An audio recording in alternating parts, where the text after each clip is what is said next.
Smoke billows skyward as you look out over the city you love, filling the air with the smell of char and reminding you that the enemy is not only at the gates, but they're also burning all your food. You rub your hand against your all too empty belly, as if you needed reminding. You're not a soldier, but you're not defenseless either. In fact, the weapon you possess is perhaps the most powerful weapon ever known to humans. The 1-2 punch of the ability to tell great stories and the audacity of insisting that they're true despite knowing otherwise. The decision to deploy this weapon is not always easy, but when you're starving as much for food as you are for status, you tend to decide in favor of pulling the proverbial trigger. Such was the situation in which our protagonist found himself during the anarchy of England. Geoffrey of Monmouth was born in Wales, southeastern England, in the late 11th century, likely around 1095. Statistically speaking, it was pretty hard to pick a good time to be born during the Dark Ages in the British Isles, but the second half of the 11th century was especially unlucky timing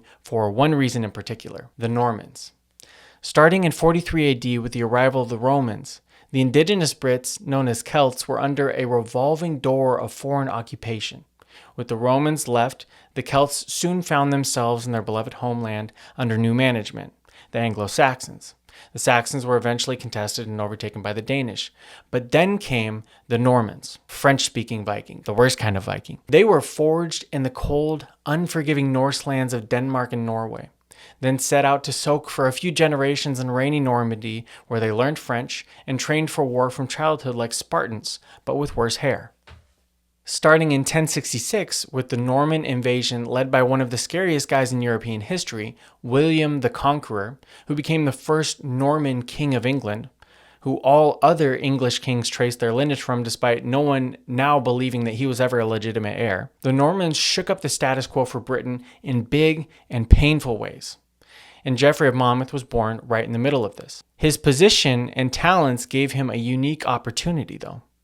One that would form the foundation on which Britain would build for centuries to come. From birth, Geoffrey had a unique advantage in this new Norman world. He was born in Wales, the land of the Celts, the indigenous inhabitants of England. Also of note, his parents were Bretons, meaning they were French Celts who moved to France after the Saxon invasion a couple centuries earlier, but then returned later. Then, to top it off, his family was wealthy enough for him to be able to study at Oxford Castle, where he would eventually have learned Latin, as well as becoming something called a secular canon, which is kind of like a mix between a priest and a college professor. When you frame him at the intersection of these three cultures, what he does next becomes much easier to understand. Being ethnically Celtic and living in Wales, he would have grown up hearing Celtic folktales. Speaking French would have helped him navigate a Norman power structure, and knowing Latin and his role in the church and at Oxford would have helped give him a feeling of legitimacy. He also made a positive impression on the provost of Oxford named Walter, Archdeacon of Oxford, which would have further bolstered his credibility. See, at this time, William the Conqueror had died, his children had died, and his granddaughter, Empress Matilda, was locked in a bitter civil war for the throne against her cousin Stephen, a violent period known as the Anarchy of England.